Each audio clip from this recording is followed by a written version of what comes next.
ZPM party malak na chu pholong threina ti te pon omania sokak lai ne sokak lai na chu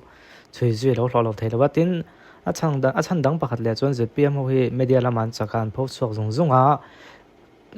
party dang a hi mu tu hi wa ang ran khop mai an official page anga pawazong ila post li pui hi lo om tlang puya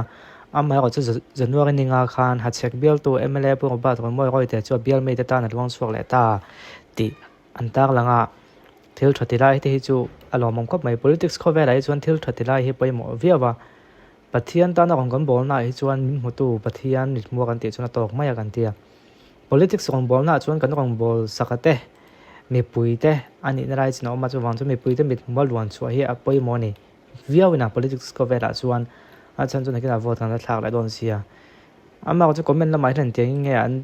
thui zui ka khia cha ka wangin pura ba to moi ten ha chek pura ba to moyan ha chek biara blanket vel nyang ha sem vel hi comment an ting nge midang tan thil than ti lo social chaw cha kanun nei hi ha thak om ka ti ka ti theilo an ti hi chon lo pompui ve the mai la a tho khop mai che khon them to boka luan cho hun ve to ga ani ti te tha tu te tonga mi ha sa te trompui thun chung kwa ani na hi takin ka mun so khop mai me ka theita tan lal pan om pui zel te se ti te ni KZPM hian a tha ka ti te ati thale mai awa pui ve pekin lu khong nei ti hi khelok lo ni ba kan lang ti te ZPM Congress te kha an opposition line an luan chuak ka khemia lo ma se MNA phizong zogam tan an ni te chiang MNA vul zel ho se ti te ni comment lama hi hel de wan om ta ken MNA vul zel ho tin klo chia cha ti atia lom to la kan dikara te kha luan chuak ve lo vem ni ti ve la ang vak mom lo ni a thokop mai a thlak palina khiam be na ama le ataka adin dan ain ang te tot khoi mo kan an chen lak palina chu ani mo an lo en chiang ati thokop mai kwak te dang te po hian in thil thati te le tiang a hi social media lama hian in tulin ti lo vio mai thea ma ko chu taklan tam hi chu thove khop mai chu ti lai kon chon manin fak luak ni chuang lovin mo hey lekin aga kon sei thonga media game ka ti maya ZPM hoi nan thiam vio me pak te dang hian an thiam lo via bin ka khia abi ken MNA fo hi an thiam thonga ma ko chu an lamang tongkai thok lo ni chumi example chu na kina ka kon ta langa chumi ma chuanin halai hian in aikal lak song chang te po hi MNA fo khan an thu chu an lo siam strict ve to vio traina chu Council of Ministers December ni somni pakwa sang ni da som pakhata thut khom na khan so kang na thok aikal la te laga action lak dan tuk chon chang thutluk na an lo nei to December ni khata ton ni sang ni pakwa alo siam to choi en non le ta meeting ma sa a tholo da to te hi khau taka ken ko tu ren thutluk nan siam non le ni anwai miang hian DPNAR chuan department a thu nei tu zong in an thu nei na hnuai threwa so kang na thok aikal la te le aphal sak tu controlling officer te chunga ang takin action la tu na khiatira officer ai kal lak phal sak tu te so kang na thok ai kal la te chu mezo penalties chung te chu dismissal removal ti te termination ti top de mo khengen an chunga khem na chelek tu kan ti te ni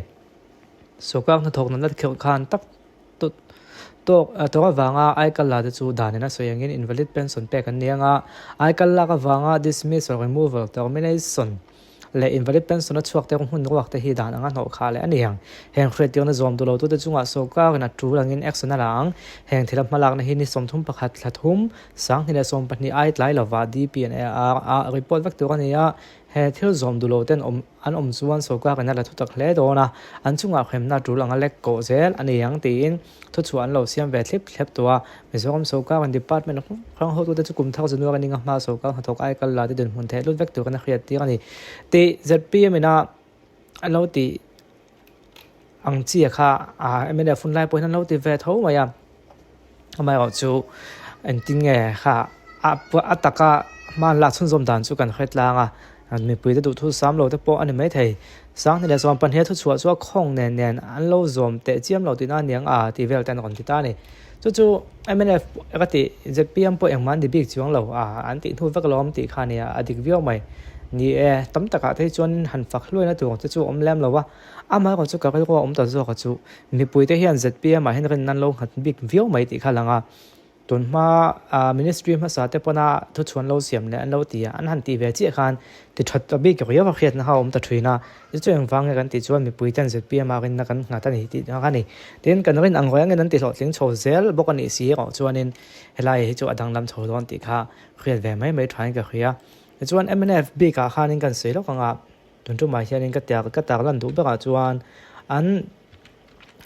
mang trong cái lâu cái tiệm gì cho social media mà Facebook bị cái Facebook hi mình nói bây giờ trong cái khởi tầm bao lần ta bây giờ national fund hi 9.2 followers si về hi official ni cái ngay chân chúa hay anh bên nào thế lệ anh bên chỗ thế anh thu post si entire là cáiตัวmấy som pan hi giang hi som hi pathoma anh thu post po hi entire là athavio thâu mày in tổ nó chỉ số cầm tổ nó thì in kia cái tiếng gì đó thì phụ số cầm mà animation tiếng hay là thì anh thì trivia mà họ chú cái thì phô đó nè nhưng mà theo press còn anh lâu này về phô nè mà họ chú mình bùi nên ngày event lâu tập bọn mấy thầy anh nên tao là thì khi này chú vàng cho nên anh mang trong cái đàn khi anh lập mang trong cái phát lâu tập bọn mấy thầy hay là hiện nên anh lại thắc lâu lằng hal thì ngày tuổi tao là tuần lai mình zo mình bùi tắm tại cái này gần tị thấy đâu mình mal vein vậy năng chi đeo phố mày bao thì đằng va vậy na anh nghe là ngân va vậy na mọi hàng tập hi mình tắm tại cái có tị thẹp tu này mà lifestyle tu nên tuần tu hành ZPM phơi tu tại political party không khang lâu lo tổ lệ chung party này là chân vô nông tên này capitalist sum dong hậu sa pension là celeb all thong tị tu khim đập tên này tên tia